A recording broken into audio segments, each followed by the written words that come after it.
Assalamu alaikum.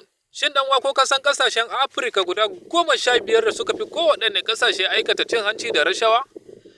Kamar yadda NLM ta rawaito a ranar 3 ga watan Yuli na shekara ta 2024 da muke ciki, ƙasa ta farko ita ce Somaliya, ƙasa ta biyu South Sudan, ƙasa ta uku Equatorial Guinea, ƙasa ta hudu Libya, ƙasa ta biyar Sudan, ƙasa ta shida DRC Congo, ƙasa ta bakwai Comoros, ƙasa ta takwas ita ce Chadi, sai ƙasa ta tara wato Burundi, ƙasa ta goma ita ne Eritrea, sai kuma ƙasa ta 11 wato Guinea Bissau, sai kuma ƙasa ta 12 wato Congo, ƙasa ta 13 ita ce Zimbabwe, sai kuma ƙasa ta 14 wato Central Africa, sai kuma uwa uba abun alfaharinmu Najeriya ita ce ƙasa ta 15.